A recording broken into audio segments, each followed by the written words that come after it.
Shabbat Shalom everybody. It is with great pleasure that I speak to you this week amid the news that our shul will soon, please God, open once again. While this is just the limited start of a long process, it is still an encouraging step towards a new flowering of our communal spirituality.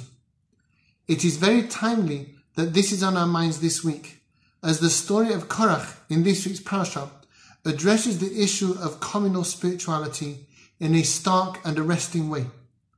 Korach gathered a crowd and confronted Moshe, who was leading the Jewish people in the desert after the Exodus, with an argument that actually resonates with the spirit of our own times. Here is what Korach said to Moshe and Aaron. "You have exceeded your authority. The whole community is holy, and God is among us. So why do you raise yourselves up over the congregation of God?" We might wonder what was so dreadful about Korach. Nowadays in the UK, his passionate advocacy for egalitarianism and libertarianism, the right for individuals to find their own spiritual path, free from the top-down tyranny of organised religion, would be considered as a breath of fresh air. So what was so bad about Korach that he deserved to have a miraculous death, especially devised for him from the start of creation? Nesiva Shalom explains that whereas Korach might have had a point if he were talking about civic or political matters, when it came to Jewish spirituality, he was dead wrong. The Nesiva Shalom quotes another Hasidic thinker, the Noam Elimelech, who explains the holiness of the Jewish collective. When Jews are gathered together for a mitzvah purpose, they become a composite spiritual being which transcends the sins of its individual constituent members, and in its combined Jewish identity is above sin and spotlessly pure. That is why some people have the practice, before they perform a mitzvah or begin a prayer, of saying that they will do this b'shem kol Yisrael, in the name of all Israel.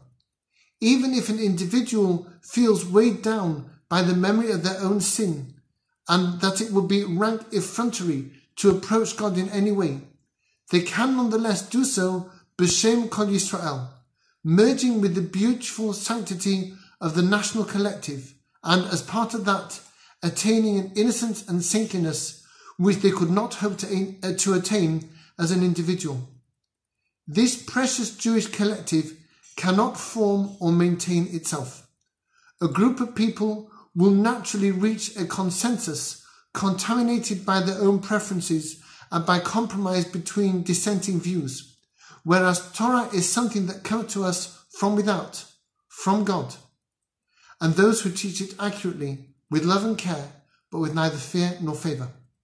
Thus it was that Moshe was chosen by God to instruct the Jewish people as the inaugural paradigm of Torah instruction for all time for the Jewish community.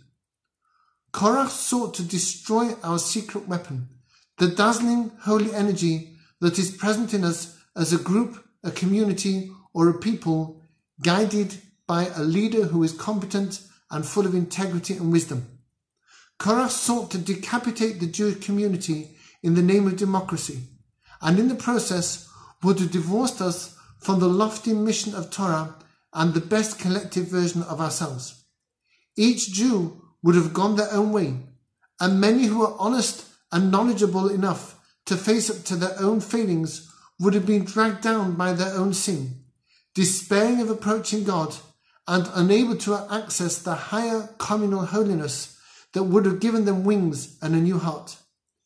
Seduced by his own rhetoric and the prospect of being a communal Jewish pioneer, Korach was co-opting the people to destroy the safety net which protected them from the despair of sin, depriving them of their biggest strength and their biggest hope. Such a person had no place among the Jewish people and had to go. Thus it was that measure for measure, Korach, who sought to destroy the Jewish people with the words from his mouth, was destroyed by a mouth. The earth opened up its mouth and swallowed him up, and he descended to the doom he deserved. In common with millions of Jews around the world, we have had to live with the compromised communal spirituality, not just for days or weeks, but for months. Gradually, as the lockdown eases, we will be able to start rebuilding that which has been taken from us. That amazing, holy, communal identity will be ours to bring back to full strength for ourselves and for others.